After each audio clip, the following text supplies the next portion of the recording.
छोटे से ब्रेक के बाद आप सभी दर्शकों का स्वागत है। आप देख रहे हैं जी न्यूज़। बिलासपुर जिले में धर्मांतरण का एक बड़ा मामला उजागर हुआ है। सरकंडा थाना क्षेत्र के वसंत विहार कॉलोनी में प्रार्थना सभा के नाम पर चल रही संदिग्ध धार्मिक गतिविधियों का खुलासा हुआ है। पुलिस जांच में सामने आया कि इस पूरी प्रक्रिया की अगुवाई एससीसीएल कर्मचारी राजेंद्र खरे कर रहे थे, जिनके मकान में नियमित रूप से दर्जनों लोग जुटते हैं। जानकारी के अनुसार सभाओं के दौरान आर्थिक मदद और रोजगार के अवसर का लालच देकर लोगों को धर्म परिवर्तन के लिए प्रेरित किया जा रहा था। स्थानीय लोगों ने जब इन गतिविधियों को विरोध किया तो मौके पर पुलिस टीम पहुंची और छापेमारी की। पुलिस ने घर से धार्मिक साहित्य, दस्तावेज और संदिग्ध सामग्रियां जब्त की है। शुरुआती पूछताछ में राजेंद्र खरे इस प्रार्थना सभा को सामाजिक मेलजोल बताकर बचने की कोशिश करते दिखे। फिलहाल पुलिस ने मामला दर्ज कर जांच शुरू कर दी है। वहीं स्थानीय लोगों ने प्रशासन से सख्त कार्रवाई और ऐसी सभाओं पर स्थायी प्रतिबंध लगाने की मांग की है। मामला सरकंडा थाना क्षेत्र का है, जहां राजेंद्र खरे के विरुद्ध छत्रपाल साहू आवेदक के द्वारा शिकायत दी गई कि इनके द्वारा लोगों को संबोधित कर धर्मांतरित किया जा रहा है, जिस पर बीएनएस की धारा 299 और धार्मिक स्वतंत्रता अधिनियम की धारा 3 के तहत अपराध पंजीबद्ध किया गया है। इसलिए छापा लिया गया। बिलासपुर के सरकंडा क्षेत्र में बीती रात पुलिस लिखी कार में सवार दो नशेड़ी युवकों ने सड़क पर उत्पात मचा दिया। सोनगंगा कॉलोनी के सामने मुख्य मार्ग पर दोनों ने लापरवाही से गाड़ी चलाते हुए राहगीरों को टक्कर मारने की कोशिश की और विरोध करने पर लोगों से गाली गलौज और मारपीट शुरू कर दी। प्रत्यक्षदर्शियों के मुताबिक युवकों ने खुद को पुलिसकर्मी का भाई बताकर लोगों को धमकाया और पुलिस की गाड़ी का रौब दिखाया। सड़क पर हंगामे से देर रात जाम जैसी स्थिति बन गई, जिससे इलाके में अफरा तफरी फैल गई। भीड़ जुटती देख दोनों युवक कार सहित मौके से फरार हो गए। घटना करीब रात 9 बजे की बताई जा रही है। स्थानीय लोगों ने वीडियो और सीसीटीवी फुटेज पुलिस को सौंपे हैं। सरकंडा पुलिस ने बताया कि वाहन की पहचान कर ली गई और फुटेज के आधार पर आरोपियों की तलाश शुरू कर दी गई है। जांजगीर चांपा जिले के अकलतरा थाना क्षेत्र में उस वक्त तड़कम मच गया जब नहर के पानी में अज्ञात व्यक्ति का शव बहकर आया। यह घटना ग्राम करारी की है, जहां सुबह के समय ग्रामीणों ने नहर में तैरता शव देखा। इसकी सूचना ग्राम करारी के कोटवार ने तत्काल अकलतरा थाना पुलिस को दी। मौके पर पहुंची पुलिस ने शव को बाहर निकलवाकर मर्ग पंचनामा की कार्रवाई शुरू की। पुलिस के अनुसार मृतक की उम्र लगभग 40 से 45 वर्ष के बीच बताई जा रही है। शव की पहचान अभी तक नहीं हो पाई है। पुलिस ने आसपास के थानों में सूचना भेज दी है ताकि मृतक की पहचान जल्द हो सके। शव को फिलहाल पोस्टमार्टम पहचान के लिए मरचुरी में रखा गया है। मामले की बारीकी से जांच की जा रही है। पुलिस ये पता लगाने का प्रयास करी कि मौत हादसे, आत्महत्या या किसी अन्य कारण से हुई है। फिलहाल जांच जारी और पोस्टमार्टम रिपोर्ट आने के बाद ही मौत के वास्तविक कारणों का खुलासा हो सकेगा। जांजगीर चांपा जिले के मुलमुला थाना क्षेत्र अंतर्गत ग्राम चोरभट्टी में गुरुवार की सुबह एक दर्दनाक सड़क हादसा हो गया। बताया जा रहा है कि तेज रफ्तार में जा रहे ट्रैक्टर की ट्रॉली अचानक अनियंत्रित होकर पलट गई, जिससे ट्रॉली के ऊपर बैठे युवक की मौके पर ही मौत हो गई। मृतक की पहचान ग्राम तिलाई निवासी सुमित बरेट के रूप में की गई। प्रत्यक्षदर्शियों के अनुसार ट्रैक्टर काफी तेज गति से जा रहा था। इसी दौरान चालक का संतुलन बिगड़ गया और ट्रॉली सड़क किनारे पलट गई। हादसा इतना भयावह था कि सुमित ट्रॉली के नीचे दब गया। घटना की सूचना मिलते ही मुलमुला पुलिस मौके पर पहुंची और शव को बाहर निकालकर पोस्टमार्टम के लिए अस्पताल भेजा गया। पुलिस ने ट्रैक्टर को जब्त कर लिया और चालक की तलाश की जा रही है। प्रारंभिक जांच में स्पष्ट हुआ है कि हादसा तेज रफ्तार के कारण हुआ। फिलहाल पुलिस पूरे मामले की जांच में जुटी है। मंगलवार के रात राजीव प्लाजा में उड़ीसा पुलिस की टीम ने तारबार थाना पुलिस की मदद से एसएस मोबाइल और मोबाइल मेनिया दुकानों पर छापा मारा। आरोप है कि दुकानदारों ने नकली बिल बनाकर चोरी के आईफोन बेचे, जिन्हें बाद में रायपुर में ऊंचे दाम पर बेचा गया। आरोपी की निशानदेही पर 2 से 3 मोबाइल बरामद किए गए। कार्रवाई के दौरान मार्केट में अफरा तफरी मच गई और व्यापारियों ने पुलिस की कार्रवाई पर सवाल उठाए। सूत्रों के मुताबिक थाने में सेटिंग और मिठाई के नाम पर रफा दफा की चर्चा रही। थाना प्रभारी ने बताया कि कार्रवाई ओडिशा पुलिस की थी और 2 मोबाइल जब्त किए गए हैं। हालांकि यह भी स्पष्ट नहीं है कि जब्त आईफोन किस अपराध से जुड़े हैं और पूरी कहानी में असल सच क्या है। पुराने बस स्टैंड स्थित इमलीपारा बाईपास रोड निर्माण के दौरान हटाए गए दुकानदारों ने नगर निगम पर भेदभाव का गंभीर आरोप लगाया है। व्यापारियों ने G1 कॉम्प्लेक्स परिसर में प्रेस वार्ता कर अपनी समस्याएं सामने रखी। उन्होंने बताया कि जब नगर निगम के द्वारा सड़क चौड़ीकरण के लिए उनकी दुकानें हटाई गई थी, तब आश्वासन दिया गया था कि सभी विस्थापित व्यापारियों को प्राथमिकता के आधार पर नई दुकानें आवंटित की जाएगी। लेकिन अब नगर निगम अपने वादे से पीछे हटते हुए केवल कुछ चुनिंदा लोगों को दुकानें दे रहा है, जबकि बाकी दुकानों को किराए पर देने की बात कही जा रही है। व्यापारियों ने बताया कि पहले इन दुकानों को लीज पर दिया गया था और कई लोगों ने वैधानिक प्रक्रिया से दुकानें प्राप्त की थी। ऐसे में अचानक दुकानों का अधिकार छीने जाने से उनके सामने रोजगार का संकट खड़ा हो गया है। मेरा नाम मोहनलाल साहू है और मैं अपनी पैतृक संपत्ति गांव का बेच करके मेरे पिताजी ने यह जमीन यह दुकान खरीदी थी और खरीद करके निगम के सारे नियम और शर्त को मानते हुए नक्शा पास करा करके बाकायदा उसका जितने भी कानूनी प्रक्रिया है उसको करते हुए दुकान का निर्माण कराया और पूरा दुकान को अच्छे ढंग से चलाते हुए हम लोग आ रहे थे यहाँ तक के।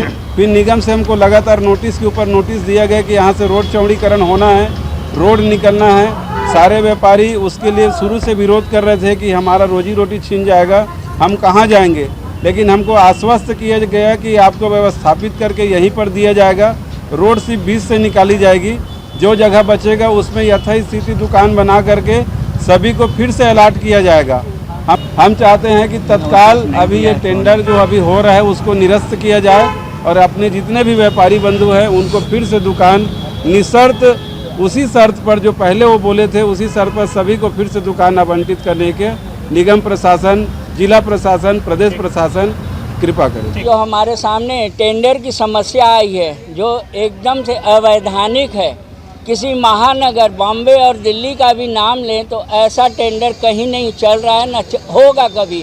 जो 25 लाख रुपए हमसे मांगा जा रहा है और महीने का 25,000 किराया किस शहर में और किस राज्य में है, ये मैं शासन और यहाँ के विधायकों से निवेदन कर रहा हूँ कि ऐसा क्या बिलासपुर छत्तीसगढ़ को कंगाली छा गई है कि इतना 25,000 किराया पर दुकानदार से महीने में ले रहे हैं। जहां हम 200 रुपये किराया पटाते थे आज 25,000। क्या नगर निगम इतना भिखमंगा हो गया है क्या? कटनी बिलासपुर रेल सेक्शन की खोंगसरा टनल 118 साल पुरानी ब्रिटिश कालीन धरोहर, लेकिन आज भी ट्रेनें उसी पर चल रही है। फर्क बस इतना है कि अब ये इंजीनियरिंग नहीं, जुगाड़ और रिस्क मैनेजमेंट का प्रतीक बन चुकी है। रेलवे इस टनल को हर दिन बचा रहे हैं, लकड़ी के सहारे, हथौड़ों की आवाज से और कर्मचारियों की सतर्क निगरानी से। 1907 में यूरोपियन इंजीनियर द्वारा बनाई गई ऐतिहासिक टनल अब अपनी उम्र पार कर चुकी है, लेकिन रेलवे से आज भी उपयोग में ला रहा है। खोंगसला टनल से ट्रेनें सामान्य रफ्तार पर नहीं चल पाती। मालगाड़ी को अधिकतम 10 किलोमीटर प्रति घंटे और यात्री ट्रेनों को केवल 20 किलोमीटर प्रति घंटे की अनुमति है। यह धीमी रफ्तार सावधानी नहीं बल्कि टनल की कमज़ोर स्थिति और जोखिम का संकेत है। टनल के दोनों सिरों पर रेलवे के स्थायी पोस्ट हैं, जहां कर्मचारी 24 घंटे 3 शिफ्टों में तैनात रहते हैं। उनका काम सिर्फ एक ट्रैक की दूरी मापना। दाईं और 60 डिग्री के कर्व के कारण पटरियां खिसकने का खतरा रहता है। हल्की सी मूवमेंट भी अलार्म की तरह मानी जाती हैं। किसी भी दरार, पानी रिसाव या ट्रैक के फैलाव की जानकारी मिलती रेलवे सेक्शन से लेकर जोन तक की टीम एक्टिव हो जाती है। इस टनल की सबसे बड़ी चुनौती लकड़ी का सहारा। दीवार और लाइन के बीच मोटी लकड़ियां लगाई गई हैं ताकि ट्रैक का फैलाव रोका जा सके। ट्रेन गुजरती लकड़ियां ढीली पड़ जाती है, जिन्हें कर्मचारी हर बार हथौड़े से दोबारा कसते हैं।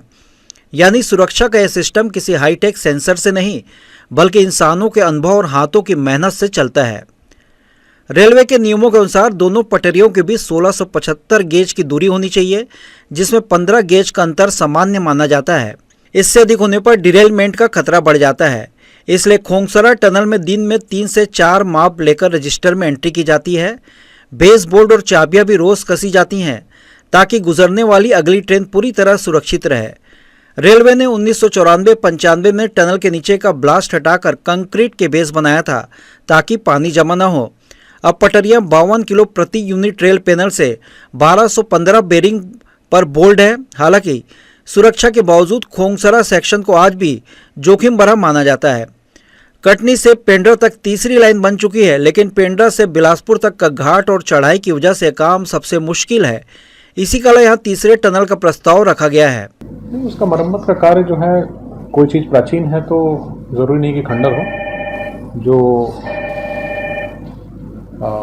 उस पर जो है जो मेंटेनेंस का कार्य है उसको अच्छे तरीके से किया जाता है कि काफ़ी ब्रिज जो है काफ़ी वो तो अंग्रेज़ के ज़माने के ब्रिज हैं और बिल्कुल दुरुस्त हैं, उस मामले में सेफ हैं ट्रैफिक को रन करने के लिए, तो ऐसी कोई बात नहीं। रेलवे अधिकारियों को दावा है कि सदी पुरानी यह टनल अब भी सुरक्षित है क्योंकि इसकी मॉनिटरिंग कई स्तरों पर होती है।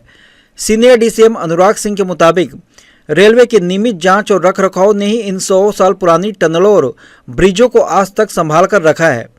लेकिन सवाल यह भी कि कब तक?